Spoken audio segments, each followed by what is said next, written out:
Hello and welcome to Blue Suede News. We will be reviewing the good, the bad and the utterly stupid of the last 7 days. Let me introduce the guests for tonight's show. We have Pete K. Malley. Hello. We have Tony Cowards. And we have Ishi Khan. Hi. I will come to each of you and ask you to introduce yourselves. So who shall I go to first? Let's go to Tony first. Well, hello, Roger. As you can see, I've just come from another show that I've been doing that I'm not allowed to talk about, but very impressive show that I'm doing. So yeah, you've just caught me backstage. Thank you very much. So, definitely not green screen. Let's. I've got illusions of grandeur. Sorry. Let's go to Peter and ask Peter to introduce himself. Hi, I'm Pete. I'm live at the Apollo, backstage in the green room as well. Tony, nice to see you at the front there. No, I'm Pete. What do I do? Stand up mic. That's right. Author, radio DJ, and general bald Majid Jalali lookalike. That's me. Thank you very much. And Ishi, can you introduce yourself? Yes, hi, I'm Ishi. I'm also live at the Apollo tonight. I am up in the box, just making sure everything is working correctly before I fly onto the stage. So nice to meet you all. Nice to meet you too. Let's go to the viewers' comments. I should say this is an interactive show. So if you want to comment, it is live and I will be bringing the comments onto the screen. We have a round in the show called The Good, the Bad and the Utterly Stupid. And if you want to suggest any stories for our guests to discuss during that round, just suggest them throughout the show and we will come to them when we get to that part of the show. And I'd like to welcome all the viewers and let's see who is saying hello. We have George Coppen saying hello. Hey, George. Hi, George. Hey, George. Hey. Although he is telling Ishi to behave. Ishi was particularly naughty on George's show last week. Yes, I've been naughty earlier, actually. They did say that as well. So I'm behaved now, George. We have Denzel watching us. Hi, Denzel. Nice of you to join us. Hi, Denzel. So, and we have Lord Sparkles watching us. Oh, So Hey, he's saying, nice to see. I've got my Blue Suede News mug. Ooh, look at that. Oh, look at that. that was I will come on to that. I have put in the comments the link to whatever it is, and it's in the comments anyway, where you can click on that link and find my merch shop. I think it's Teespring. Let me just go and have a look. Yep, Teespring. Teespring. So I've only had my shop a week, and I haven't quite learnt the nuances of how to say my shop name, but it's on the Teespring site. The link is in the comments, so please go and have a look at the merch shop. There's some interesting things on there. I do also have a T-shirt. Oh, wondered what you were going to show us then, Roger. Yeah, I didn't stand up that high. You can go higher.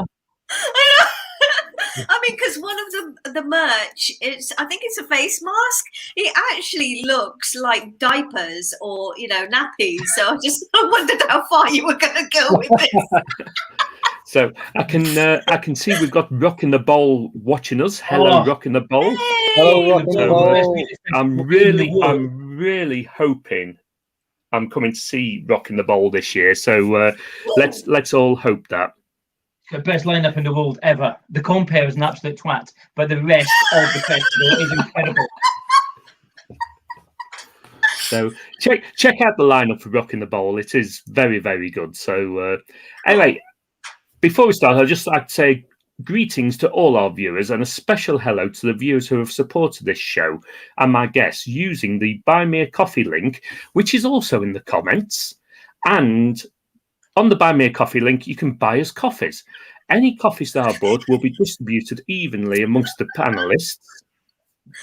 And, they're ever so cheap. They're only £2 each. So, if you enjoy the show, go and buy a coffee, or you can become a member of the show for £3 a month with added member benefits such as a newsletter and access to a members-only Facebook group where we post about the show and give you early information about the show. So come and join us, and you can make suggestions on the members-only area of the Facebook group as well. Woohoo! Wow. Ooh. So anyway, if you haven't bought us a coffee yet and you've not become a member or subscribed and liked us on YouTube or liked and followed us on Facebook, maybe we'll learn this over the course of the show. So biggest thing though, welcome to the people who are viewing us. Nice of you to join us. Welcome everybody. Welcome everyone. So according to Rocking the Bowl, I can't stop laughing at Tony. I know sitting in the savannah isn't that funny, but to me it's the funniest thing I've ever seen. It's brilliant. So Rocking the Bowl apparently says first time here, so be gentle with us. Sorry, Tony, what was that? Oh, sorry, I was live from the Kenyan savannah. I don't even know if Kenya has a savannah. So I can see you on a ship now. If that's a pirate ship, just be careful of the R rate. Is that rim shot, Roger? I can do one if you insist. Ta-da! There you go. Is this show rated R? It probably should be. So it depends what the R stands for. Shall we crack on with the first round? I think we should. Yeah. What's the story? Morning Glory.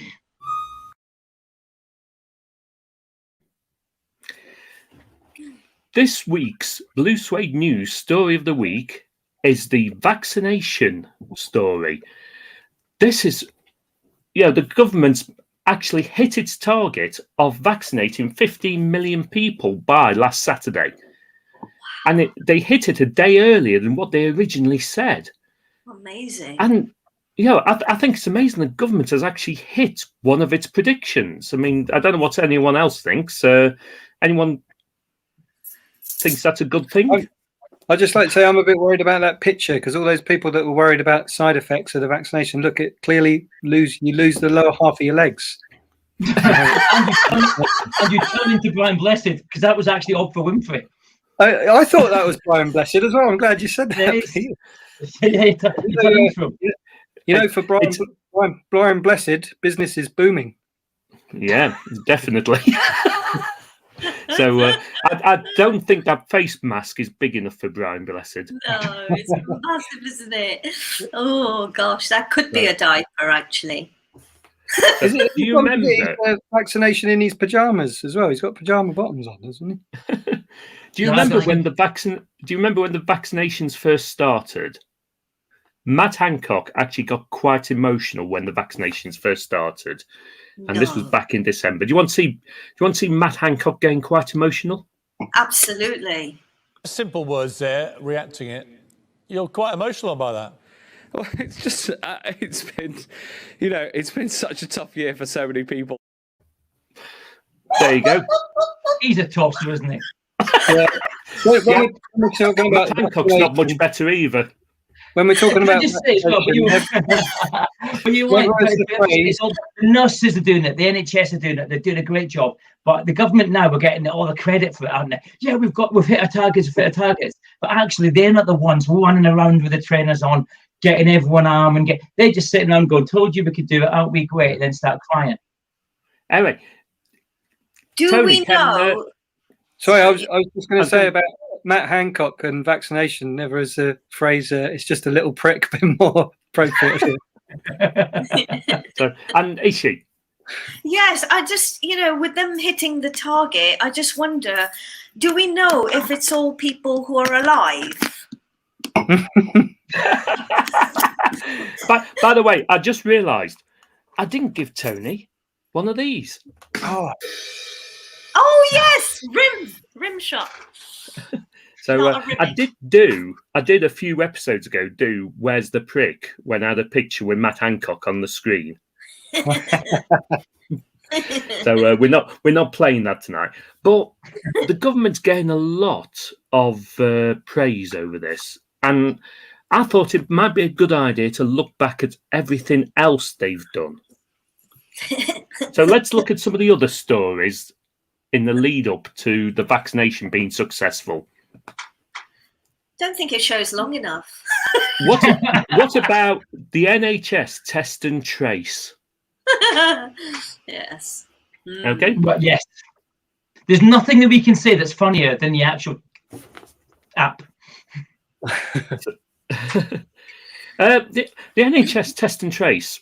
One thing that amazes me with this is, it's cost 22 billion so far. That was up to December. Yeah. 22 billion. Wow. That's 10 Mars rovers, isn't it? Even the Mars rover Yeah. only cost 2 billion, didn't it? 2.5. It cost less. It cost it was just over $2 billion, so it's less than £2 billion Right. to design and launch it all the way to Mars and land it successfully. So it costs 10 times as much to launch an app. But maybe I'm being cynical, but the problem is with the Mars landing, yes, it was cheaper, but it didn't have the government's mates involved. That's true, Yeah, absolutely. I was just thinking that. So really, yeah. In a way, they've done a great job because they've managed to pay their mates and they've managed to give them a hand up, and it's still not worked. So in a way, it's win-win for them. Yeah, it is. It is. It's also added to the growth factor. I think the billionaires have their collective wealth has grown by about 80% during COVID. So, well done, government, for adding to that. That's amazing. Well, it's funny you should mention that issue, because just today, late on today, there was a news story that a judge has ruled that Matt Hancock acted unlawfully when his department did not reveal details of contracts that had signed during the COVID pandemic. A judge said the health secretary had breached his legal obligation by not publishing details within 30 days of contracts being signed. And Labour said awarding of contracts was plagued by lack of transparency, cronyism and waste. When I said he was a tosser, that was kind of the succinct version, right? Same thing. So that is really why he was being emotional. Let's be honest, because he's in trouble now, isn't he? Yeah, probably right. I'd say, do you want to see him crying again? But I just can't face another clip with Piers Morgan in it. Yeah, true. So, shall we see what else the government's been up to over the last 12 months? Yeah. Oh, yeah. Has anyone got anything good they can say about this scheme? Yes. Rishi's got a nice smile. When he handed over the plates, customer service was really good. And he had a big, bright, lovely smile. Yes, absolutely. Was this one of the crappiest ideas of the pandemic? Not the crappiest idea, but one of the crappiest ideas. True. Yeah. Didn't it increase transmission 17% or something they've worked out, haven't they? Yeah. Brilliant, isn't it? Well, okay, on the plus side, we got some burritos for half price. So swings and roundabouts. Yeah, swings and roundabouts. Yeah. So let's see what else the government's been up to over the last 12 months. It's the UK border. They've introduced their border controls on just Monday, just gone. Oh, yay! Auntie Priti Patel is at it again. So they've got a list of... She's a diamond, a most caring, kindest woman you'll ever meet. She's going to hate me for calling her auntie, actually.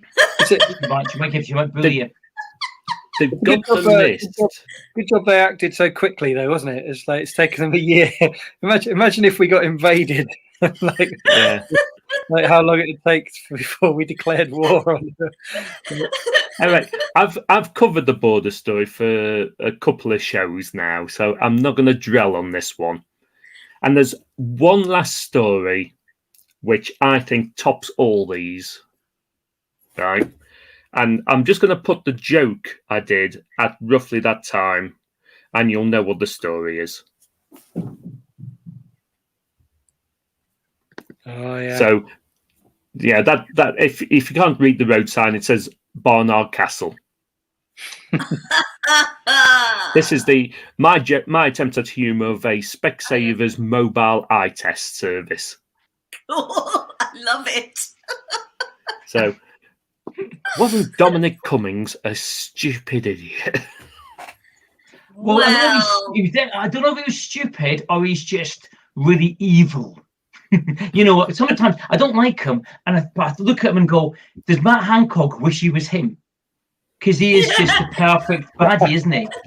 He looks like a baddie. I bet he smells funny. You know, that kind of, you know he's not right. You're right. He will smell funny with a name like Cummings. Yeah.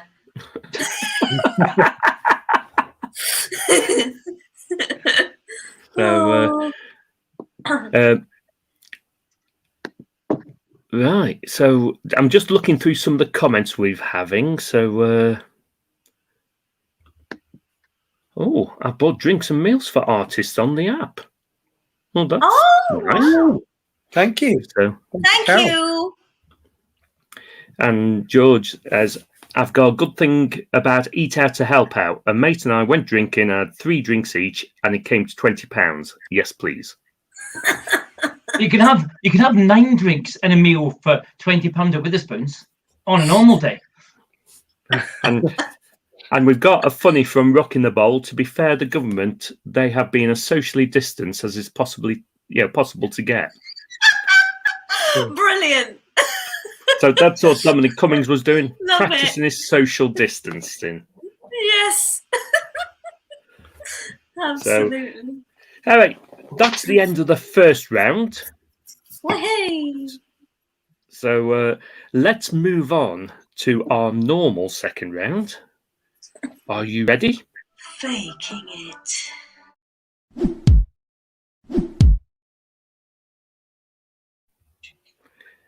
This round, I will give each of you a story, and all you have to do is tell me whether the story is factual or whether it's fake news.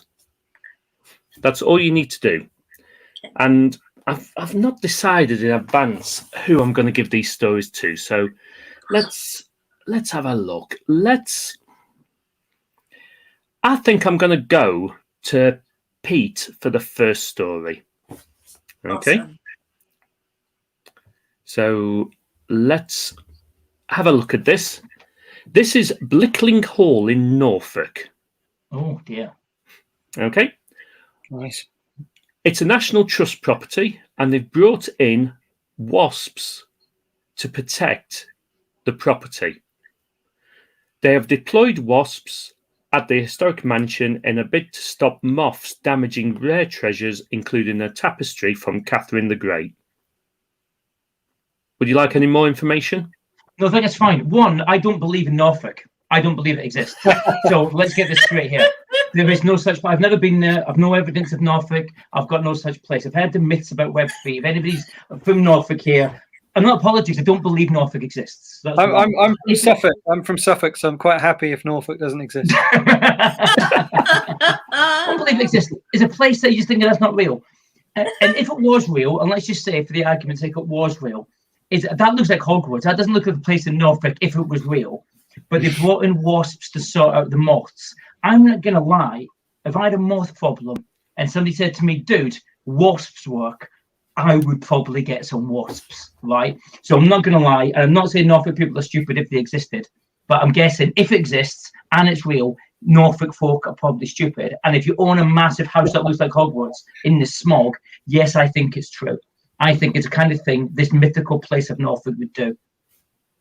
So you're saying it's a factual story? Yeah, sounds like it, doesn't it? Norfolk's not factual, but the wasps are, yeah.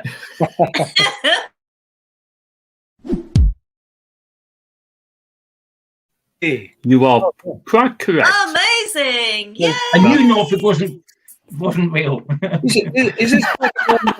Is this not going to end up like the woman who swallowed a fly though? Because now they've got rid of the wasp with wasps. What are they going to use to get rid of wasps? You know what? In 2024, tigers. Yeah, I don't know. This is Blickling Hall in Norfolk, and it's the birthplace of Henry VIII's second wife, Anne Boleyn. Oh. The wasps are very special tiny parasitic wasps. They're not like the normal wasps you see. They're very small ones. And they have this trick of laying their eggs inside the eggs of moths, which stops them reproducing. Wow. Wow. See, I knew Right. people from Norfolk were clever. I knew it. And when I go touring in Norfolk, when I do my date in Norfolk, you know I was on your side, Norfolk. That's impressive. That's That is impressive. impressive. Nature is impressive. Shall we go for our second story? And this one's for Ishi. Cool. Oh, look at you. I know you like little animals. A Yeah. new species of tree frog has been discovered in a forest in Brazil. Look at how he's smiling. Sorry, carry on. When attacked, it produces on its skin a very strong narcotic. Any animal trying to bite the frog goes into a paralyzed trance that lasts long enough for the frog to escape. Do you know what? The way he's smiling, he's like, yeah, I'm a proper drug dealer. I can handle this. Oh, yeah. People don't know. They look at me cute. But actually, wait till you come a bit closer and you're going to get hooked. Yeah, I think it's true. Look at his smile. Just look at the pupils. Look at the eyes. Exactly. Really Exactly. One day, I'm going to have somebody looking at one of my gigs smiling like that. One day. You just become a dealer. So, Yes. Ishi, fact Yes. or fake? Fact. Yes. Shall we see whether you're right or not?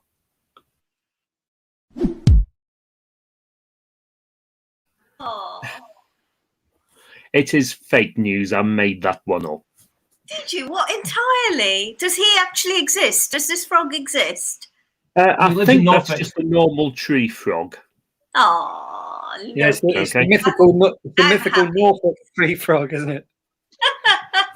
So our last story is for Tony. Ooh. And we've had one of each now, haven't we? So it's difficult now. Northampton resident has a sneezing fit every time she has sex. Northampton resident Daniel Stone has been diagnosed with suffering from sternoctophilia, which means she has a sneezing fit during sexual intercourse. When she gets to that certain moment, she starts sneezing and the fit can last for up to 10 minutes.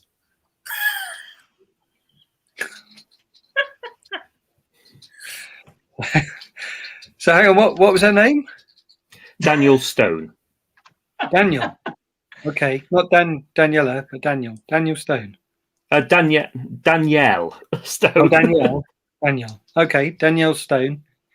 And so, what was it? What triggers it? Is it just the act of coitus, or is it the climax?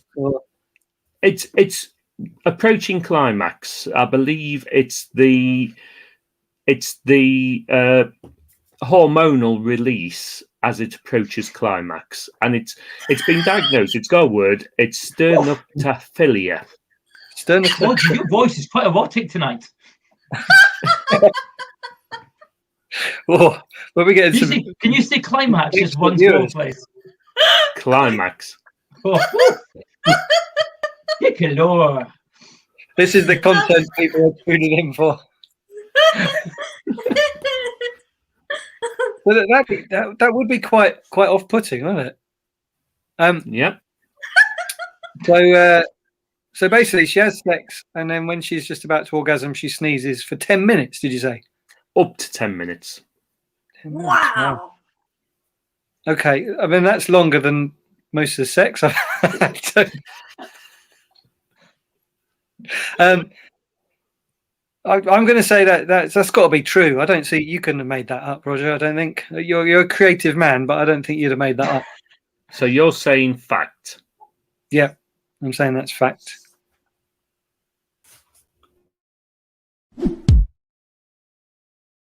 No, I You made it faked up. Yep. That is actually Daniel Stone. She's the leader of the Labour group at Northampton Borough Council. but doesn't have this. I should have known. Doesn't have this condition and hasn't been diagnosed with it.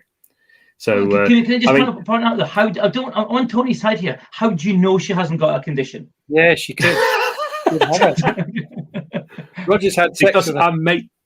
what's the chances of her actually having a condition I've made up? It's pretty high actually, because a sneeze is 1/8 of an orgasm. So That's what they say, don't they? Yeah. So Yeah, well, all I've got to on say Zoom, is, Roger, and because somebody ate a bat. Do you know what I mean? The chances for that are quite high. So I reckon the chances are higher that someone shits himself and sneezes once they've had a bit of a bonk. Absolutely. So instead of orgasming, she's doing that for 10 minutes, which is a pretty loads of orgasms instead, isn't it? I'll just put it this way. Just like someone who sneezes at orgasm, I faked it. Yeah. Rimshot yourself. Let's see if we've got any comments. We've got a few people having a go over the Norfolk bit, Pete. Oh, don't say! You know what? Norfolk's the best county in the world ever. I love it. I love Norfolk so much. Oh, Denzel's mistaking me from Norfolk. I'm from south of the border. I'm Suffolk. Me. Yeah, because you're real, Tony. Norfolk's not real. I've said this. I'm real. Yeah. So Denzel says about the frog, it's a trip frog. Well done, Denzel. Well.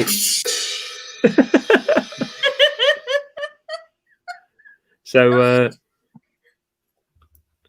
George says, did you find out by having sex with her? No. So Rock in the Bowl says, my wife has a laughing fit. Is this the same thing? That's a joke that's not to be sneezed at, isn't it? Yeah. So it was a bit. And Lord Sparkle says, is she's talking about drug dealing frogs and the 1/8? Not sure what that is, but 1/8 of an orgasm. A sneeze is 1/8 of the orgasm. That's what you said. Yeah. I see. So, all right, that's the faking it round finished with. Would you like to move on to the next round? Yeah, I would like. Yes, but can I suggest Tony to give the viewers and me and Ishi just a view of his house? It looks beautiful there, Tony. Can you give us a tour? It's wonderful, isn't it? This is my new house. Yeah, he used to belong to Elton John. You can see Elton John's old house. There's the old piano. That's the piano he wrote. He wrote Tiny Dancer on. Oddly enough, I've got the same room. Are you two social distancing though? You know, just saying. We're actually sat right next to one another. By the looks of it, that's freaky. I didn't even know Roger was in my house. What's going on? Now that is really bizarre. So anyway, that's a green screen I use on a reasonably regular basis. What? I don't know what you mean, green screen. You've got a green screen of your house. Yeah, I sneaked in and took a photo of your music stroke living room. I know what you're talking about. You weren't in. I tell you what, you started getting scared when I press my button and Ishi's background comes up. Then you shit yourself. Yeah, it will be. Let's move on to our next round. Prat of the week.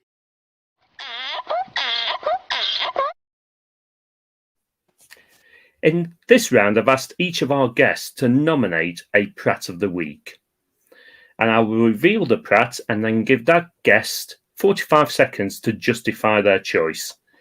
At the end of the 3 Prats of the Week, I will then adjudicate as to who I think is this week's Roger's Blue Suede News Prat of the Week. I'll reveal the first Prat of the Week. And this was Anthea Turner as nominated by Pete K. Malley. Pete, your 45 seconds starts now. Well, I know there's worse people than Anthea Turner, so I apologise, Anthea, for two reasons. One, I've moved to Stoke and she's from Stoke, and we've got Lemmy, Phil the Power Taylor, Eddie Hall, Slash. So she's kind of ruined the set. Let's get that straight. And secondly, this week she did this Twitter with a fat woman in a wheelchair and holding a McDonald's bag. And it was like, yeah, if you're really fat and unhealthy, you've got more chance of getting a disease. And we kind of know that. And it's not your place. And stop being so sanctimonious, Anthea Turner. We've got Piers Morgan. We've got Nigel Farage. We've got enough sanctimonious people. We don't need you giving us lectures and being a twat online and then apologising just to get some fame. We've got enough of these people. But I do like that dress. Yep, it is a very nice dress. It's not bad. So, that's your 45 seconds up. Oh, sorry. Okay. I'm too busy in my own dress. So, yeah, she did do a peculiar Twitter post, didn't she, Pete? But yeah, she just had this really fat disabled woman, and I think she was. I'm giving her the benefit of the doubt. There you go. And I think it was you see the whole of it. She's in a wheelchair.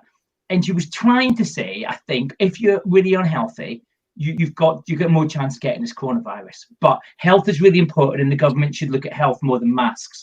And what she was trying to say, but one is bad because the woman's in a wheelchair, and actually you could be saying that about disabled people. It's not her fault she's disabled, I'm guessing.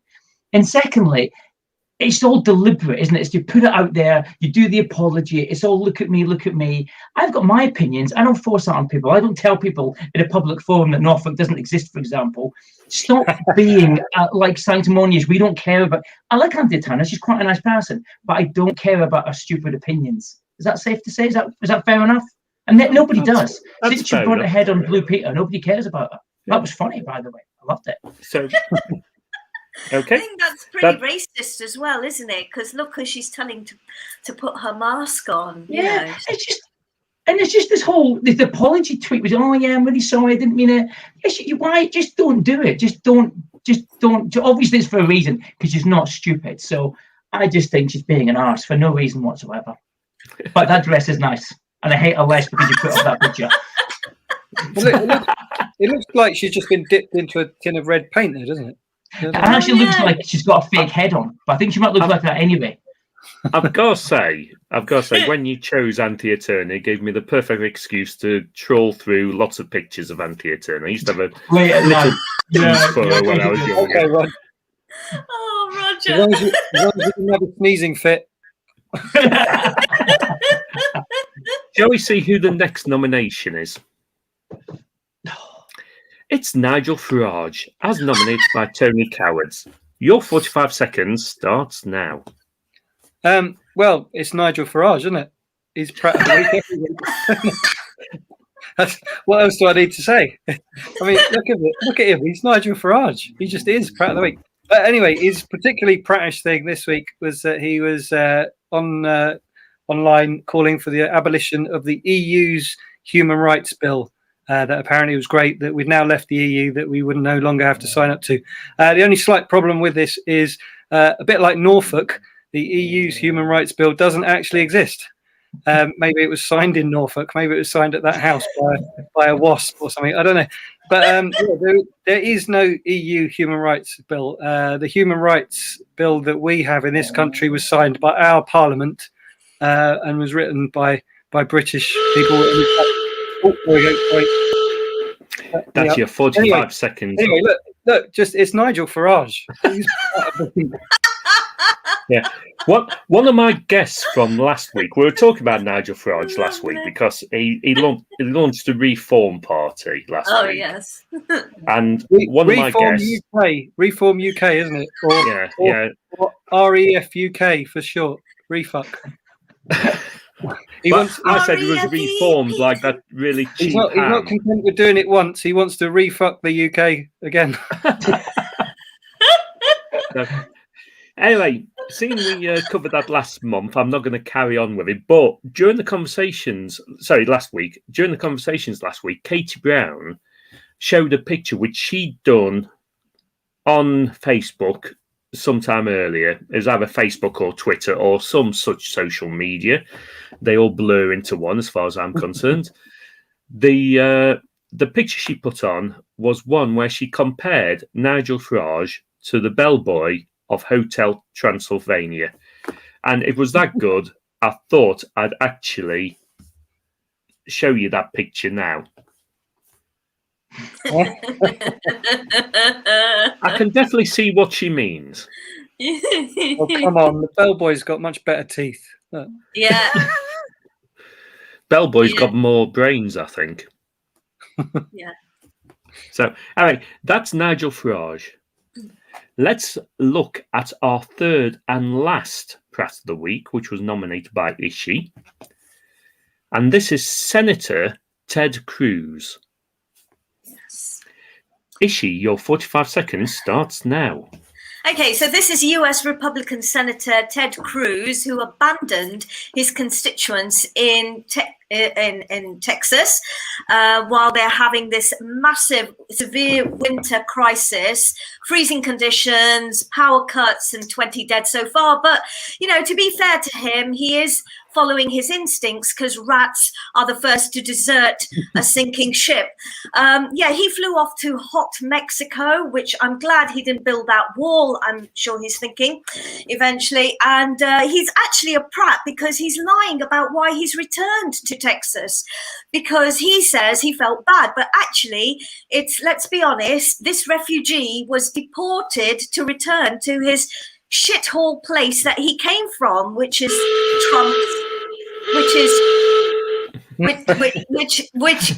Trump's butthole, of course.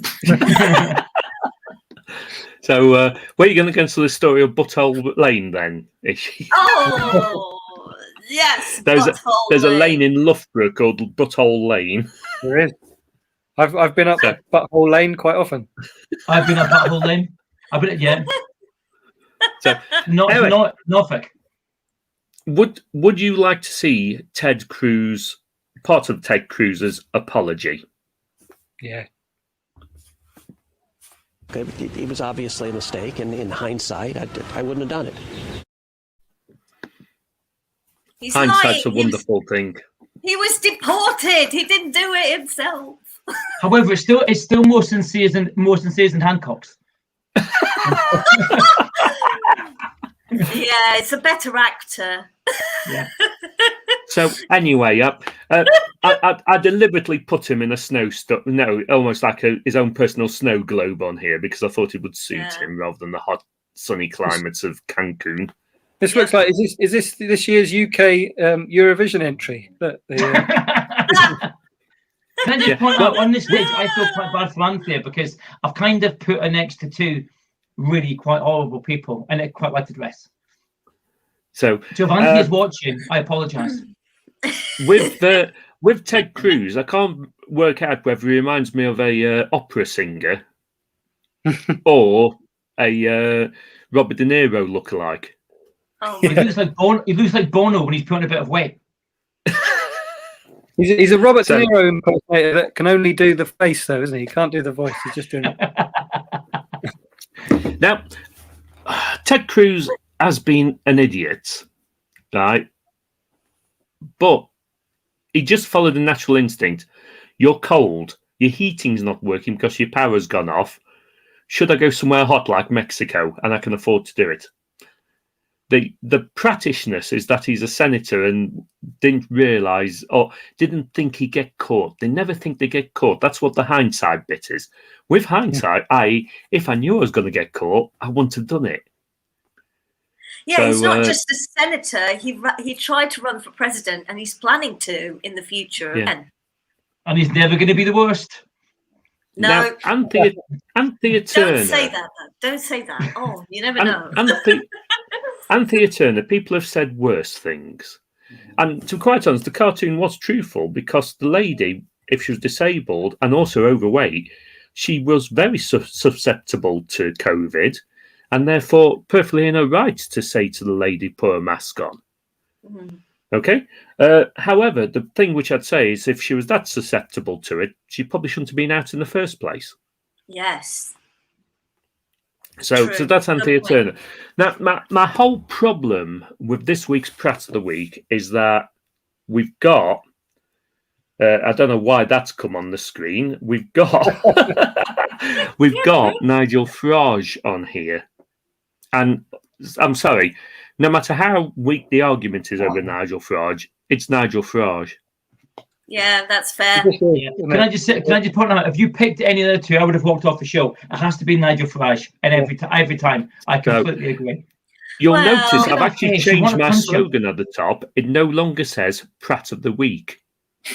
Just Pratt.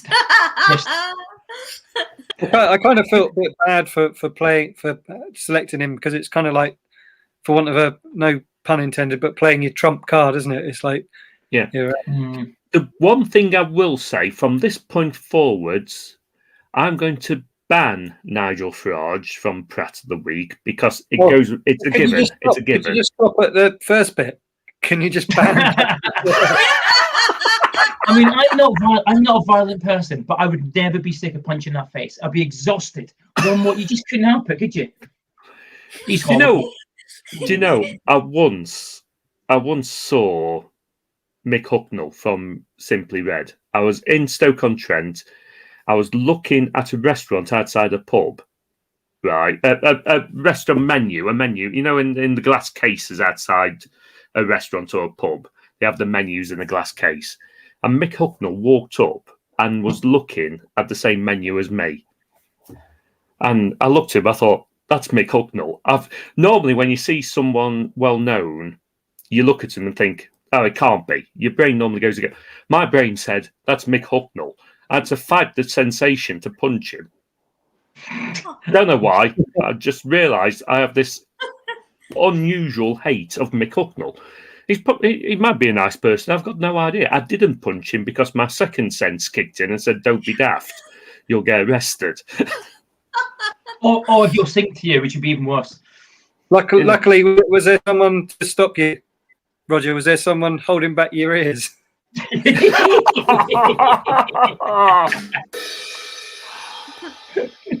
It was a roller coaster of emotions, I know that. Oh. So, anyway. I was desperately going through my head trying to remember a Simply Red song. Don't. It's really it's not good for your head. Anyway, shall we go for the roundup of this week's other news? And one thing I've not been doing is watching the time, which is getting away with us. So let's rapidly move on to our next round. The good, the bad, and the utterly stupid. Okay, in this round, I've lined up some stories already, and I'll also check the comments from our viewers, see if they've suggested any stories for us to discuss. Someone's said Nigel is the newly discovered South American tree frog. True or fake? Frogs are way too cute for that. Yeah, absolutely. And it wouldn't be South American, would it? So, Lord Sparkles will go true for that story. Rock in the Bowl, all three have a good degree of practitioners about them. Is that us three? Is it? I don't know. And Denzel says a few years ago, Ted Cruz said he only believed in climate change. If Texas froze over, move over Greta Thunberg, America's got a climate convert. So, figures. Oh dear, this doesn't bear thinking about what Denzel's put here. Oh my goodness! That's really put me off my rum and coke now. Yeah, I think I'm going to have a race. That's put me off my Hancock-shaped lollipop for later. Let's look at the first story I've lined up for the good, the bad, and the utterly stupid. And we're going to have to be quite quick with these because I've got a couple of stories I want to get through. And this is the story of Ben Taylorson, a 40-year-old from Middlesbrough. He decided to get creative to lessen the boredom of lockdown. He challenged himself to eat a different crisp sandwich every day during February. And these are some of his crisp sandwiches. I just wondered whether any of you fine people have any suggestions for what he could actually make a crisp sandwich out of. I see. He's gone for a classic? What is it? Monster Munch with gravy? Yeah, that looks like bacon rashers and eggs. Yeah, yeah. The second one. Frazzles, yeah. Yeah. I can actually. No, I can't. You can't see my mouse pointer, can you? With jam. So the sad thing is, I want to see him eat that frazzle sandwich because the minute he puts it over, they're all going to come out. I want to see him eat that fried egg and frazzle sandwich. I'll pay money to watch him eat that. And is he trying to eat a crisp sandwich? Because technically, I don't want to be a pedant here, but neither Monster Munch nor Frazzles are technically crisps. I think he's allowed to use any snack food. Okay, so he's using with different ingredients, and I'm just saying he's a bit boring because if he wanted to really risk his life, he would have had a disco sandwich and risked that throat getting sliced. Oh, yes. Or what would I put? He could have what's-its in there, I guess. Oh yeah. What's-its? I'll tell you what, if this catches on, though, he could make a packet, couldn't he?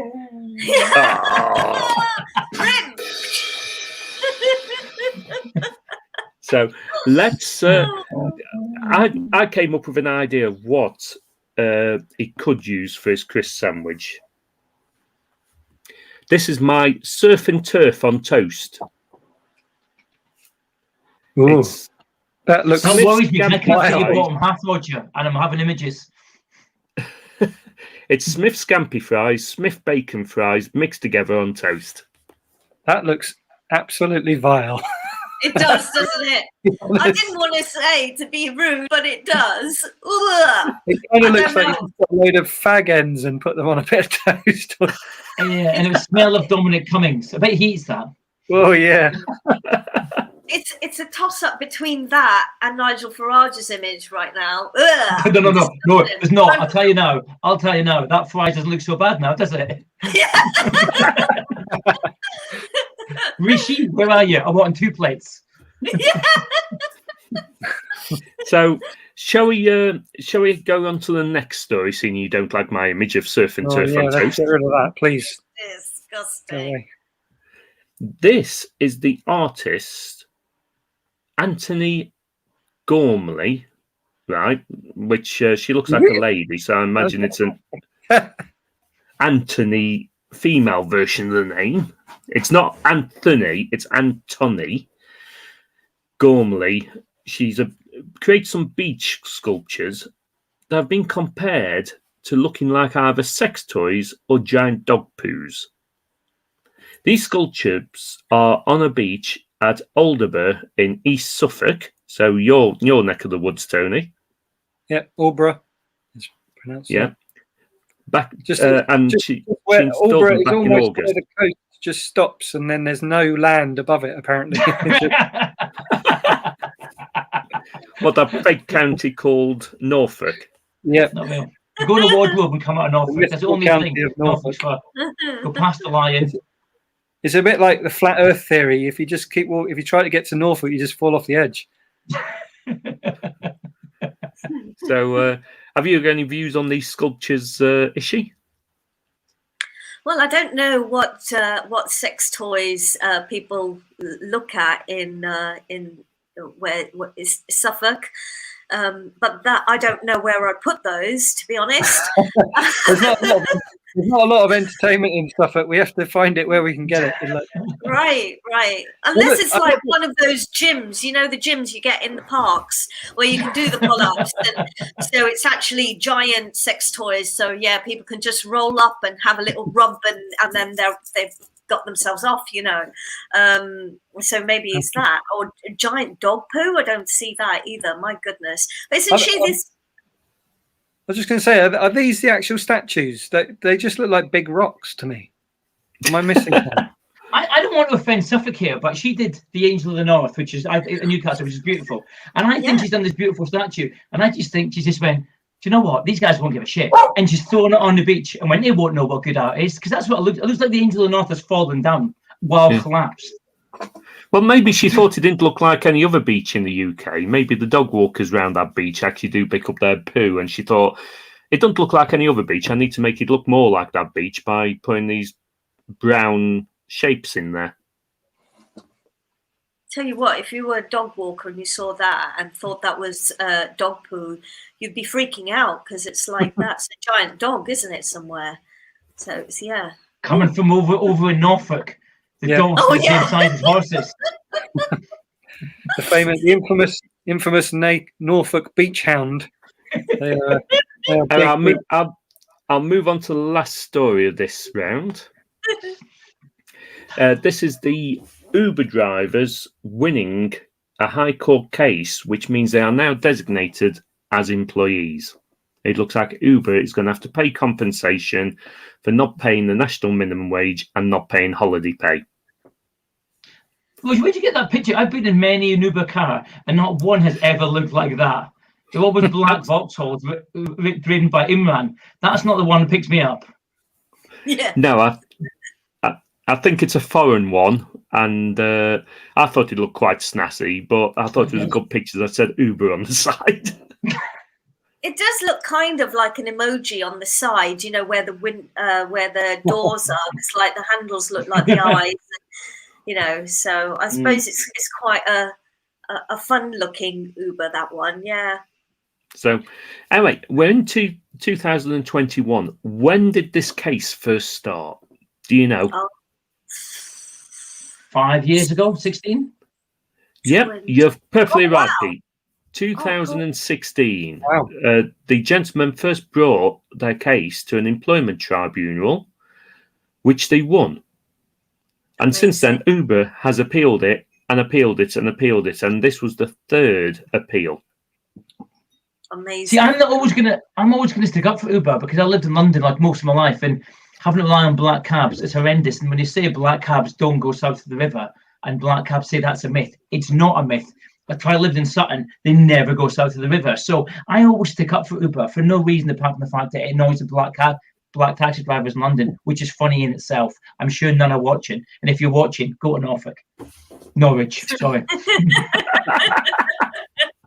I do agree with you, Pete. I like Uber for that reason, but I like this story because I think it's a win for the little people. Yay!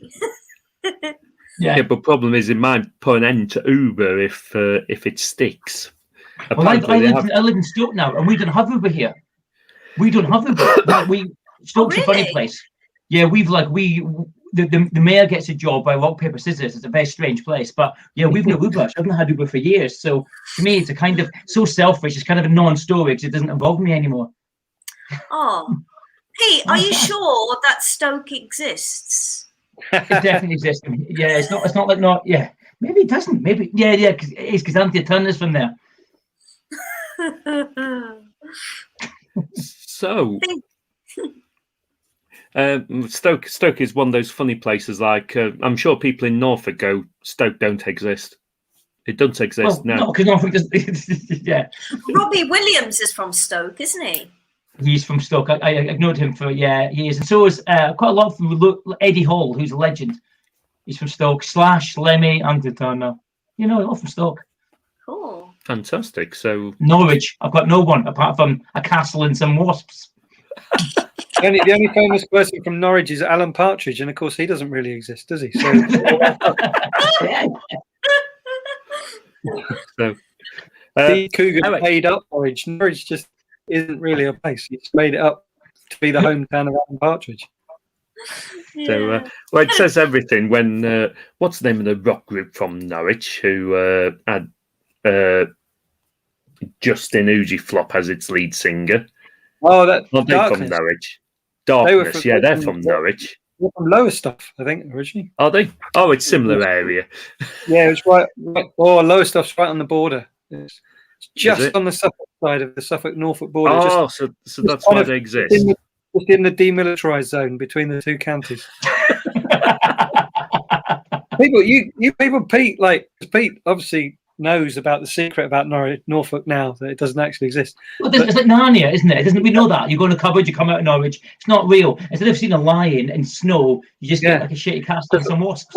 What's been covered up is because it's one of the most intense rivalries in the country between Suffolk and Norfolk, or it was. until Suffolk. This is the reason Norfolk doesn't exist anymore. Is Suffolk actually took preemptive action and actually nuked Norfolk. No longer exist. That was back in '77, the infamous Norfolk-Suffolk Wars. And Suffolk was triumphant, and Norfolk. We try and maintain that it does exist, but Pete's cracked the case wide open. Norfolk is like Atlantis, no more. I've seen National Geographic. Where is Norfolk? And it's got all these people with webbed hands, like the fossils of them, but we know they're not real. You know when they play the football and they show that Norwich are playing at home. That's actually just all done on a film set that was created by Arthur C. Clarke, not Arthur C. Clarke, who directed That'll do. Go on. Stanley Kubrick. He made Carrow Road is actually on a soundstage in Hollywood. Anyway, Lord Sparkles agrees that the darkness is from Lowestoft. Oh, I was glad I got that right.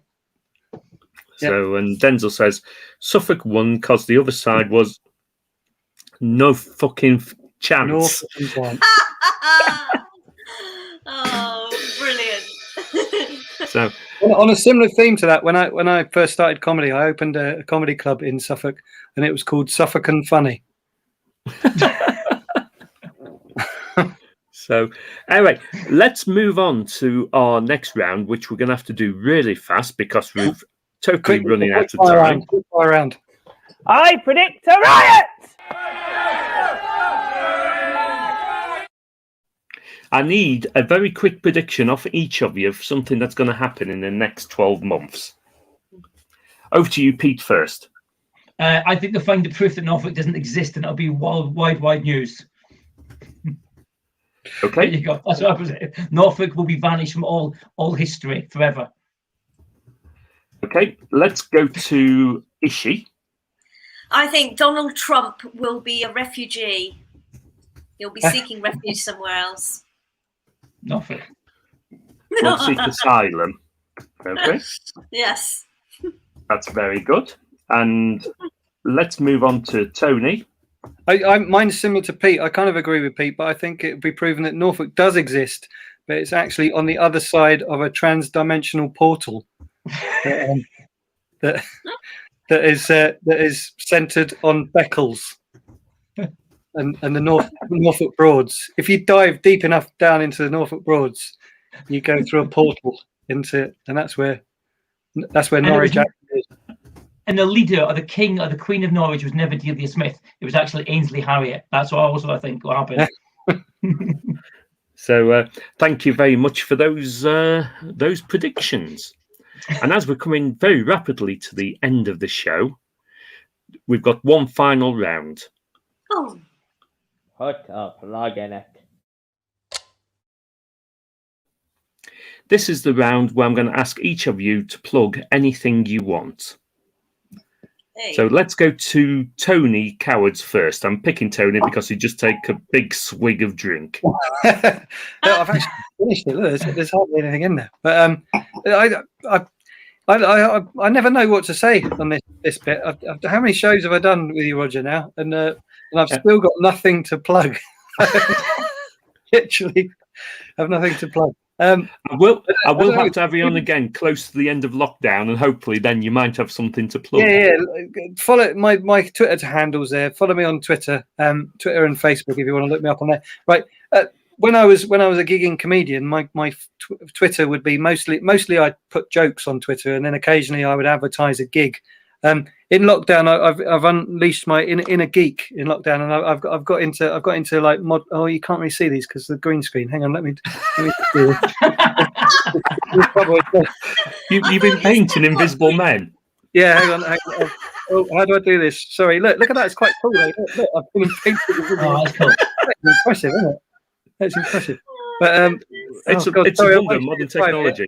Hang on. How do I get rid of the? Hang on. I'm going to ruin the magic now, though. Ruin the magic. Hang on. Look. This is now. I'm a bearded man in my late 40s, and this is what I've started doing. I've started modelling and making little men. So yeah, follow me on Twitter to see me increasingly go mad and Have recreate. you ever been? Have you ever been to This is Warhammer this is the only World? way. This is the only way I can play to an audience now. Oh. Look, I have to. I gig to these little men. But I'm with you, Tony. Here's my audience. I'm with you, totally with Tony, you. have you ever been to Warhammer World in Nottingham? oh my god, I've gigged at Warhammer World, mate. Oh, right. So you know what I'm on about. It yeah. looks like a factory from the outside. It's something quite amazing inside. It is. Yeah. So yeah, Ishi. Yeah. So follow me for that sort of content and. Right. Yeah. So thanks for being a guest, Tony. Thank you, everyone. It's good to talk to people.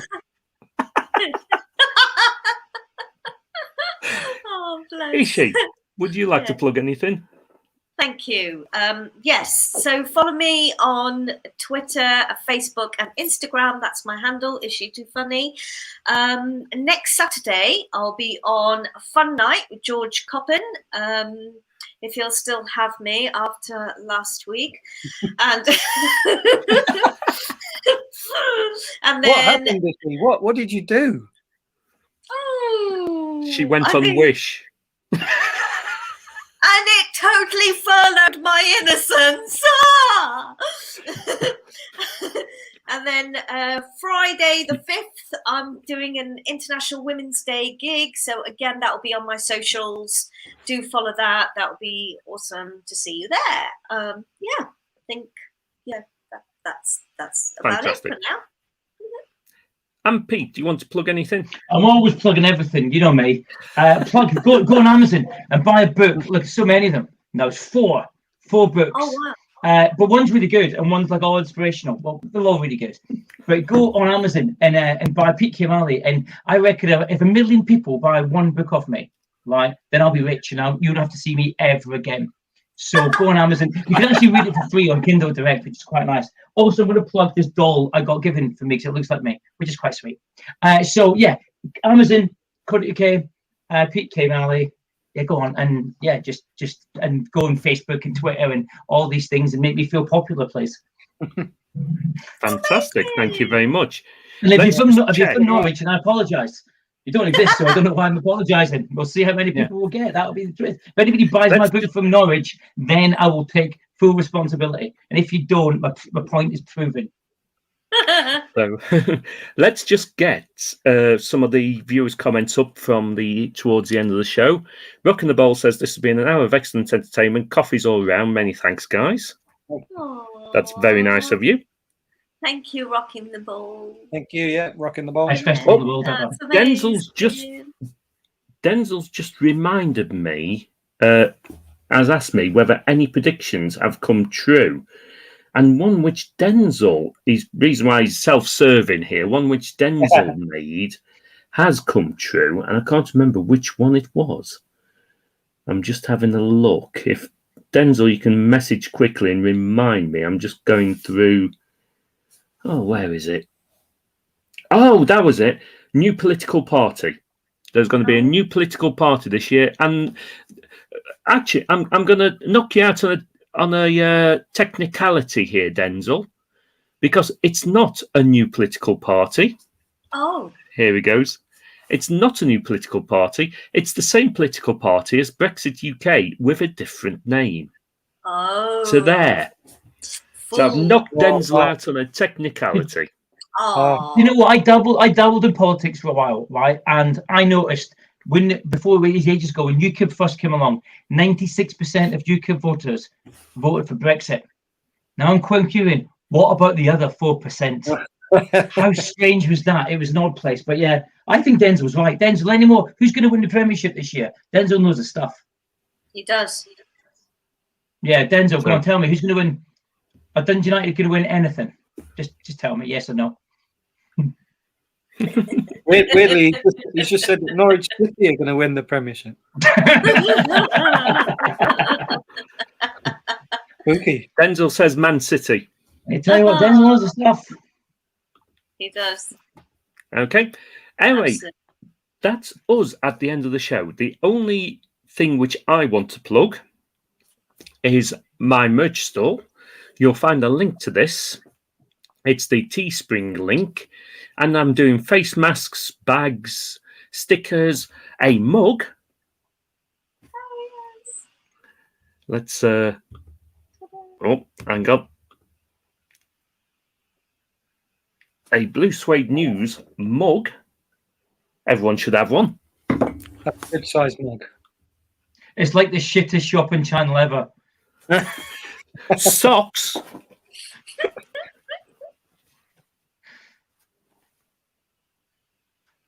And they are on both sides. That makes a difference. Yeah. Ladies' t-shirts, gents' t-shirts, What's the and a difference? hoodie. The ladies' one's more fitted, is she? Oh. It won't fit me. This is the gents' one. Oh. And I'll just say thank you to my three guests, PK Malley, Tony Cowards and Ishi Khan. It's been an absolute pleasure having you on the show. I do apologise to my viewers that we have overrun. But I would say come and join us again next Friday at 9 p.m. Thank you very much for watching and good night. Thank you. Thank you. Thanks for having us, Have a great Roger. week.